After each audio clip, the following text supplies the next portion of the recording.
ഇന്നാണ് മീരയുടെ വിവാഹ ദിവസം. രാജു മരിച്ചിട്ട് ഒരു മാസം കഴിഞ്ഞു. വരലക്ഷ്മിയും നരേന്ദ്രനും നല്ല സന്തോഷത്തിലാണ്. അവരുടെ ശത്രുവിൻ്റെ പാതനം കാണാൻ രണ്ടുപേരും അണിഞ്ഞൊരുങ്ങി ഏറ്റവും മുന്നിലത്തെ നിരയിൽ തന്നെ വന്ന് ഇരിപ്പുറപ്പിച്ചിട്ടുണ്ട്. വരുൺ മണ്ഡപത്തിൽ ഞെളിഞ്ഞിരിപ്പുണ്ട്. അവൻ നരേന്ദ്രനെ നോക്കി നിറഞ്ഞു ചിരിച്ചപ്പോൾ തിരിച്ചയാൾ നൽകി നല്ലൊരു ചിരി. നീരജയും എത്തിയിട്ടുണ്ട് മകളുടെ വിവാഹം കൂടാൻ. വിവാഹം പറഞ്ഞ് 3 പേർ തുല്യ ദുഃഖിതരായി ഏറ്റവും പിറകിൽ ഇരിപ്പുണ്ടായിരുന്നു. ശ്രീയും ഹരിയും ധ്രുവനും. മൂവരും അവളെ ഒരു നോക്ക് കാണാൻ. അവൾ മറ്റിടത്തേക്കാകും മുന്നേ ആ മുഖം മനസ്സ് നിറയെ കാണാൻ. അവൾ മറ്റൊരുവൻ സ്വന്തമായ സത്യം ഉൾക്കൊണ്ട് തിരികെ മടങ്ങാൻ. മൂവരും നിസ്വാർത്ഥമായി സ്നേഹിക്കുന്നുണ്ട് അവളെ. ആ സ്നേഹം പിടിച്ചു പറിക്കാൻ അവർക്ക് ആഗ്രഹമില്ല. കാത്തിരുന്നു അവളായി തങ്ങളിലേക്ക് വരുമെന്നോർത്ത്. പക്ഷേ അതുണ്ടായില്ല. ഇനി ചെയ്യാനുള്ളത് അവളുടെ നന്മയ്ക്ക് വേണ്ടി പ്രാർത്ഥിക്കുക. മുഹൂർത്തത്തിന് നേരമായതും ഒരു രാജകുമാരിയെ പോലെ മീരമാഹിയുടെ കയ്യെ പിടിച്ചു വന്നു. അച്ഛൻ്റെയും മകളുടെയും മുഖത്തേക്ക് നോക്കി പുച്ഛത്തോടെ, അതിലുപരി അഹങ്കാരത്തോടെ നരേന്ദ്രനും വരലക്ഷ്മിയും ഇരുന്നു. നീരജ കണ്ണും മനസ്സും നിറഞ്ഞ് അവൾ അനുഗ്രഹിക്കുന്നത് കണ്ടപ്പോൾ നരേന്ദ്രന് പൊട്ടിച്ചിരിക്കാൻ തോന്നി. ഈ മകൾക്ക് വേണ്ടിയല്ലേ നീ എന്നെ ആട്ടി ഓടിച്ചത്? ഇതേ മകൾക്ക് വേണ്ടിയല്ലേ നീ എന്നെ വേദനിപ്പിച്ചത്? അതേ മകൾക്ക് വേണ്ടി കരയാൻ ഇന്നു മുതൽ നീ ഒരുങ്ങിയിരുന്നോ? അവൾ ഇതുവരെ അനുഭവിച്ചത് ഒന്നുമല്ല, ഇനി അവൾ അനുഭവിക്കാൻ പോകുന്നത് നരകമായിരിക്കും ഇനിയുള്ള അവളുടെ ജീവിതം. ഉള്ളിൽ നുരഞ്ഞു പോകുന്ന സന്തോഷത്താൽ അയാൾ ഊറിച്ചിരിച്ചു. ആ താലി എത്രയും പെട്ടെന്ന് അവളുടെ കഴുത്തിൽ കയറിയാൽ മതിയെന്നായി നരേന്ദ്രന്. മീര വന്ന് സദസ്സിനെ വണങ്ങിക്കൊണ്ട് മണ്ഡപത്തിലേക്ക് കയറി. ശേഷം ഇരിക്കും മുന്നേ വരുണൻ നോക്കി. വരുൺ അവളെ നോക്കി പുഞ്ചിരിച്ചു. ഒന്നേ എണീക്കാവോ? അവൾ വിനയത്തോടെ പറഞ്ഞു. വരുൺ നെറ്റിച്ചുളിച്ചു. എന്താ? അവൻ സംശയത്തോടെ ചോദിച്ചു. ഒന്നേ എണീക്കാവോ? അവൾ അതേ വിനയത്തോടെ വീണ്ടും പറഞ്ഞു. വരുണൊന്ന് ആലോചിച്ചുകൊണ്ട് എണീറ്റ് നിന്നു. അവൻ നേരെ നിൽക്കും മുന്നേ അത്രയും ആളുകൾക്ക് മുന്നിൽ വെച്ച് മീരവൻ്റെ കരണത്തടിച്ചിരുന്നു. കരണത്തടിയും വാങ്ങി വരുൺ പകച്ചു നിന്നു. അത്രയും ആളുകൾ അവരെ മാത്രം ശ്രദ്ധിച്ചു നിൽക്കുമ്പോഴാണ് മീരയുടെ ഇത്തരത്തിലുള്ള പെരുമാറ്റം. വരുണ് ചുറ്റും പരിഭ്രമത്തോടെ നോക്കി. ശേഷം മീരയെയും. പുഞ്ചിരിയോടെ അവനെ നോക്കുന്നുണ്ടവൾ. പുഞ്ചിരിയോ അതോ പൂച്ചച്ചിരിയോ? വരുണ് മനസ്സിലായില്ല. എന്താ മോളെ ഇത്? നീരജ മീരയെ പിടിച്ച് തിരിച്ചു നിർത്തി. എന്ത്? അവൾ കൂസലൊന്നുമില്ലാതെ ചോദിച്ചു. നീരജയ്ക്ക് ദേഷ്യം വന്നു. ഇത്രയും ആളുകളെ വിളിച്ചു കൂട്ടിയിട്ട് ഇവളിതെന്ത് ഭ്രാന്തായി കാണിക്കുന്നതെന്ന് ഓർത്തു. മീര! ജിതിൻ ദേഷ്യത്തിൽ അവൾക്ക് മുന്നിൽ വന്നു നിന്നു. കൂട്ടുകാരനെ തൊടുത്ത് അവനും പിടിച്ചിട്ടില്ല. മാറി നിന്നോ നീ, അല്ലെങ്കിൽ നിനക്കിട്ട് പോട്ടു. മീര അവനെ രൂക്ഷമായെന്ന് നോക്കി. നീ എന്നെ കെട്ടാൻ വന്നതാണോ? എങ്കിൽ കെട്ടാൻ. വരുണിന് നേരെ അവളുടെ ശബ്ദം ഉയർന്നു. അവളുടെ ആ ഭാവമാറ്റത്തിൽ വരലക്ഷ്മിയുടെയും നരേന്ദ്രനെയും ചുണ്ടിലെ ചിരിമാഞ്ഞു. അവളെന്തൊക്കെയോ മനസ്സിലാക്കിയിരിക്കുന്നു എന്നവർക്ക് ബോധ്യപ്പെട്ടു. അവിടുന്ന് എണീറ്റ് ഓടണോ അതോ ഇവിടെ ഇരുന്ന് നടക്കാൻ പോകുന്നത് കാണണോ എന്നൊരു ധാരണയില്ലാതെ അവർ പരസ്പരം നോക്കി. വരുണേ, എൻ്റെ മോളൊരു ഇമോഷണൽ ഫൂളാണെന്നോ അവളെ കബളിപ്പിക്കാൻ എളുപ്പമാണെന്ന് നീ കരുതിയെങ്കിൽ നിനക്ക് തെറ്റി. അവളുടെ തന്ത ഇവിടെ ജീവനോട് ഉള്ളിടത്തോളം ഒരു കുടിയിലും അവൾ വീഴില്ലടാ. മഹി വിജയചിരിയോട് അവന് മുന്നിൽ വന്നു നിന്നു. മീര ഒന്നും മിണ്ടിയില്ല. അവൻ അങ്ങനെ കരുതിയെങ്കിൽ തന്നെ അതിലെന്താ തെറ്റ്? അവൻ പറയുന്നത് മുഴുവൻ വെള്ളം തൊടാതെ വീങ്ങിയതല്ലേ? അവനെ വിശ്വസിച്ചതല്ലേ? മീര മനസ്സിലോർത്തു. പക്ഷെ വരുണിനോ ജിതിനോ തന്നെ ചതിക്കേണ്ട ആവശ്യമൊന്നുമില്ലല്ലോ.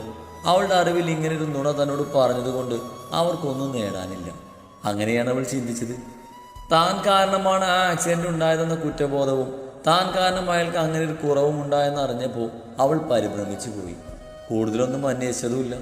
കുറ്റബോധത്തിൻ്റെ പുറത്ത് താനെടുത്ത് തീരുമാനം തെറ്റായിരുന്നു എന്ന് തിരിച്ചറിയാൻ കുറച്ച് വൈകിപ്പോയി. ഒന്നും ചിന്തിക്കാതെ എടുത്തു ചാതി ഒരു തീരുമാനം എടുത്തതോർത്ത് അവൾക്കിപ്പോൾ അവളോട് തന്നെ സഹതാപം തോന്നിപ്പോകുന്നു. തൻ്റെ ഈ സ്വഭാവം എല്ലാവരും മുതലെടുത്തിട്ടേ ഉള്ളൂ. ഒരിക്കൽ നരേന്ദ്രൻ്റെയും മകളുടെയും കള്ളക്കണ്ണീർ വിശ്വസിച്ചുകൊണ്ട് മാത്രം ചതിക്കപ്പെട്ടവളാണ് താൻ. നിളയുടെ നുണക്കഥകൾ വിശ്വസിച്ച് തൻ്റെ പ്രണയത്തെ വിട്ടുകൊടുത്ത് ചതിക്കപ്പെട്ടു. നരേന്ദ്രനെ വിശ്വസിച്ച് അയാളുടെ മകൾക്ക് വേണ്ടി വഴിമാറി കൊടുത്തപ്പോൾ അയാളാരും ചതിക്കപ്പെട്ടു. തന്നൊരു പടുക്കുഴിയിലേക്ക് അവർ തള്ളിവിട്ടു. എന്ന് താൻ കരുണയും മനുഷ്യത്വവും കാണിക്കുന്നുവോ അപ്പോഴൊക്കെ ചതിക്കപ്പെട്ടിട്ടേ ഉള്ളൂ. ഇപ്പോഴും അതെ, എപ്പോഴും എല്ലാവരാലും ചൂഷണം ചെയ്യപ്പെട്ടുകൊണ്ടിരിക്കുന്നു. നല്ലവരായി ജീവിച്ചിട്ടൊന്നും ഒരു കാര്യമില്ലെന്നുള്ള മനസ്സിലാക്കി. അന്ന് ആക്സിഡന്റ് അവർ മനഃപൂർവ്വം ക്രിയേറ്റ് ചെയ്തതാണെങ്കിൽ അന്നവർ ആ റോഡിൽ ഉപേക്ഷിച്ച് പോയാൽ മതിയായിരുന്നെന്ന് അവൾക്ക് തോന്നിപ്പോയി. നിന്റെ പ്ലാനിങ് ഒക്കെ പക്കയായിരുന്നു. എൻ്റെ മോള് നിന്റെ കഥ വെള്ളം തൊടാതെ വിഴുകുകയും ചെയ്തു. എല്ലാം നന്നായിട്ട് തന്നെ നീയും നിന്റെ ആളുകളും പ്ലാൻ ചെയ്തു. പക്ഷേ ഏത് കള്ളന്മാർക്കും ഒരു പിഴവ് പറ്റും. ആ പിഴവ് ആ മുകളിലിരിക്കുന്നവൻ തരുന്ന പിടിവള്ളിയാ. നിനക്ക് പിഴച്ചത് എവിടെയാണെന്ന് അറിയണ്ടേ? മഹി വരുണിന് ചുറ്റും നടന്നുകൊണ്ട് ചോദിച്ചു. വരുണും ജിതിനും ആകെ ഭയന്ന നിൽപ്പാണ്. കാരണം മഹി പ്രബലനാണ്, സമൂഹത്തിൽ ഉന്നത സ്ഥാനമുള്ളയാണ്. തങ്ങളെ അയാൾ കൊന്നു തള്ളിയാൽ പോലും അയാൾക്ക് വേണ്ടി ആ കുറ്റം ഏറ്റെടുക്കാൻ ആളുണ്ടാവും. ജിതിനും വരുണും ഭയം കൊണ്ട് വിറച്ചു. രാജ്, അവനെ തൊടാൻ നിനക്ക് എപ്പോൾ തോന്നിയോ അപ്പൊ മുതൽ നിന്റെ നാളുകൾ എണ്ണപ്പെട്ട് കഴിഞ്ഞു വരുണേ. മഹിയുടെ ആ ഡയലോഗിൽ വരുൺ പകച്ചുപോയി. അതിനർത്ഥം തൻ്റെ മരണം അടുത്തു എന്നല്ലേ. അവൻ്റെ ഉൾമനസ് മന്ത്രിച്ചു. എല്ലാവരും എന്നോട് ക്ഷമിക്കണം. ഇവനും എൻ്റെ മകൾ മീരയുമായിട്ടുള്ള വിവാഹത്തിൽ പങ്കെടുക്കാൻ വേണ്ടി ഞങ്ങൾ തന്നെ ക്ഷണിച്ചു വരുത്തിയതാ നിങ്ങളെ. പക്ഷേ ഇവനും എൻ്റെ മോളും തമ്മിലുള്ള വിവാഹം നടക്കില്ല. ഇവനൊരു ഫ്രോഡാണ്. മഹി എല്ലാവരോടായി പറഞ്ഞു. നീരജയുടെ കണ്ണുകൾ നിറഞ്ഞൊഴുകി. സാറിത് എന്തറിഞ്ഞിട്ടാ ഈ പറയുന്നേ? നരേന്ദ്രൻ CCTV ഒന്നും സംഭവ സ്ഥലത്ത് ഇല്ലെന്നുള്ളത് ഉറപ്പിച്ച് പറഞ്ഞ ധൈര്യത്തിൽ ജിതിൻ ചോദിച്ചു. നിർത്തടാ! മഹി ശബ്ദം ഉയർത്തി. എന്തറിഞ്ഞിട്ടാണെന്ന് നീ തന്നെ നോക്കടാ. മഹി ഫോണിലൊരു വീഡിയോ പ്ലേ ചെയ്ത് അവൻ നേരെ നീട്ടി. പാരകനകത്ത് പുറത്തുള്ള വിഷ്വൽസാണത്. ജിതിൻ ഞെട്ടിപ്പോയി. വരലക്ഷ്മിയും നരേന്ദ്രനും വരുണും കൂടി റെസ്റ്റോറൻറ്റിനുള്ളിൽ ഒരേ ടേബിളിൽ നിന്ന് സംസാരിക്കുന്നതും അവിടേക്ക് രാജ് കടന്നു വരുന്നതും വരുണുമായുള്ള രാജന്റെ തർക്കവും ഒടുവിൽ പുറത്തു വെച്ച് രാജനെ തള്ളിയിടുന്നത് വരെ ജിതിൻ കണ്ടു. ഇതെങ്ങനെ? ജിതിൻ കണ്ണു മേടിച്ച് ചോദിച്ചു പോയി. CCTV ഇല്ലെന്നാണല്ലോ നരേന്ദ്രൻ പറഞ്ഞത്. പിന്നീട് എങ്ങനെ സംഭവിച്ചു? നീയൊക്കെ പൊട്ടനാണോ? ഇത്രയും വലിയൊരു റെസ്റ്റോറൻറ്റിൽ CCTV ഇല്ലാതിരിക്കുവോ? പിടിക്കപ്പെടില്ലെന്നുള്ള ധൈര്യത്തിൽ നീയൊക്കെ കുറച്ച് നാൾ ആറുമാതിച്ചോട്ടെ എന്ന് കരുതി ഞങ്ങളത് മനഃപൂർവ്വം എടുത്തു മാറ്റിയതാ. ഇത്രയും ദിവസം പിടിക്കപ്പെടില്ലെന്ന ധൈര്യത്തിൽ തിന്നും കുടിച്ച് സുഖിച്ച് ജീവിച്ചതല്ലേ. നിന്റെയൊക്കെ സുഖജീവിതം ഇവിടെ തിരികെയാ. മഹി ജിതിനോടായി പറഞ്ഞു. ഈ ഒരു ഒറ്റ തെളിവ് മതി കൂട്ടുകാരൻ നൊഴിയണ്ണാൻ. അറിയോടാ നിനക്ക്? മഹി ചോദിച്ചു. ജിതിൻ ദയനീയമായ ആളെ നോക്കി. ഇത് മാത്രല്ല, കുറച്ച് ദിവസം മുന്നേ നിന്റെ രണ്ടാനമ്മ മീരയെ കാണാൻ വന്നിരുന്നു. അവര് നിന്റെ കള്ളക്കളിയൊക്കെ നിരീക്ഷിക്കുന്നുണ്ടായിരുന്നടാ. പെറ്റതല്ലെങ്കിലും അവരുടെ വയ്യാത്ത മകൾക്ക് നീ ഒരു തണലാവുമെന്ന് അവർ പ്രതീക്ഷിച്ചു. പക്ഷേ അവരുടെ പ്രതീക്ഷകളൊക്കെ തെറ്റി. നീ എന്താ കരുതിയത്? നിന്റെ ഒരു കാര്യവും അവർ ശ്രദ്ധിക്കില്ലെന്നോ? നീയും ഇവനും നരേന്ദ്രനും ആ വരലക്ഷ്മിയും എൻ്റെ മകൾക്ക് വേണ്ടി തയ്യാറാക്കിയ പ്ലാൻ കേട്ട് ആ വീട്ടിൽ നിന്റെ ചെറിയമ്മയും ഉണ്ടായിരുന്നത് നീ മറന്നല്ലേ? അവരടാ നിന്റെയൊക്കെ പ്ലാന് മീരെ അറിയിച്ചത്. മഹി പറഞ്ഞത് കേട്ട് വരുണിനെ മുഷ്ടി ചുരുണ്ടു. അപ്പോഴേക്കും ആൾക്കൂട്ടത്തിൻ്റെ ഇടയിൽ നിന്നും അവൻ്റെ ഭാഗ്യമോളുടെ അമ്മ ശാലിനി ഇറങ്ങി വന്നു. അവരെ നോക്കി കണ്ണുരുട്ടി. അവർക്കത് കണ്ട ഭാവമില്ല. നരേന്ദ്രനും വരലക്ഷ്മിയും ചുറ്റുമുള്ളവരെ ഫേസ് ചെയ്യാൻ കഴിയാതെ നിന്നൊരുക്കി. അവർക്കിട്ട് പണി കൊടുക്കാനാണ് വന്നത്. പക്ഷേ ഇപ്പൊ പണി മുഴുവൻ കിട്ടുന്നത് തങ്ങൾക്കാണല്ലോ നോർത്ത് മടുപ്പോറെ പരസ്പരം നോക്കി. എണീറ്റ് പോവാൻ നോക്കുമ്പോഴുണ്ട് ഹരിയും ധ്രുവനും ശ്രീയും അവിടെ വളർന്നു.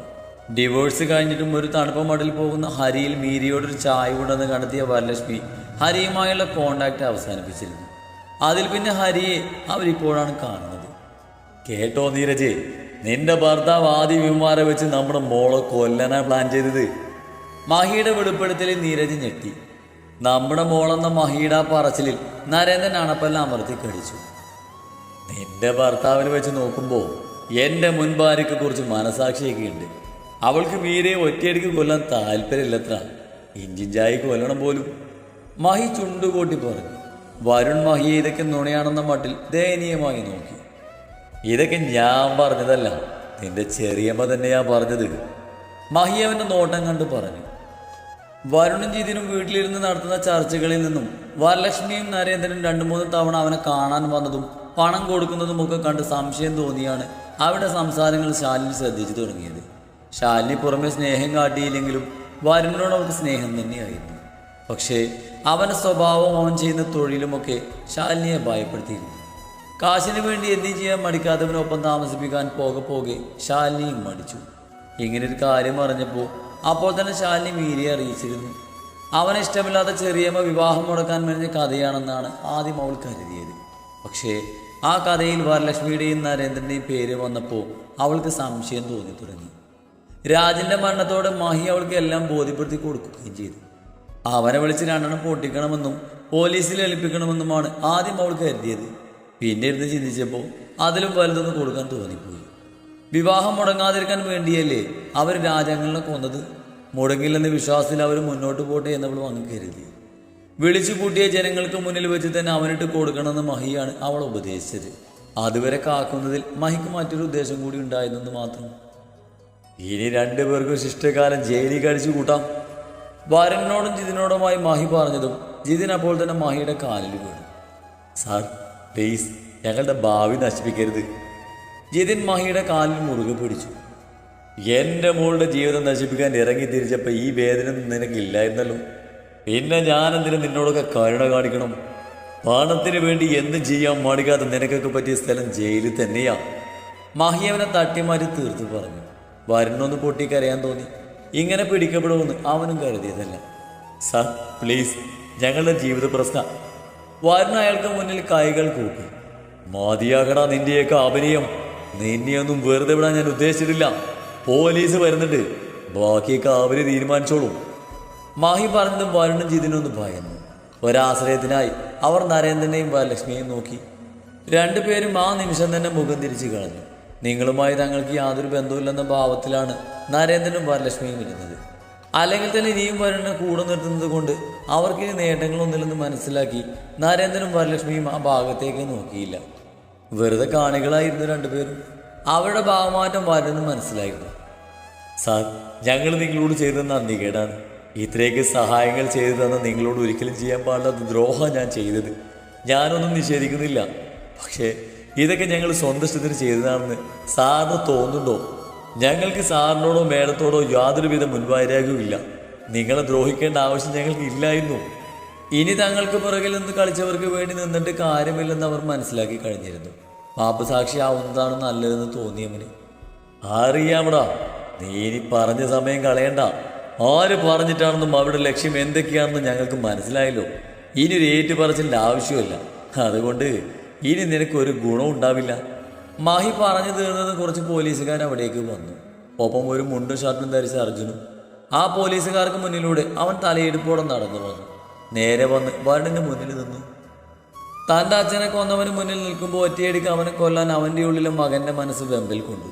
പക്ഷേ അവനിലെ പോലീസുകാരനും ആ പോലീസുകാരൻ്റെ ആദർശങ്ങളും അവൻ്റെ ആത്മരോഷത്തിലടക്കി. ASP Arjun IPS.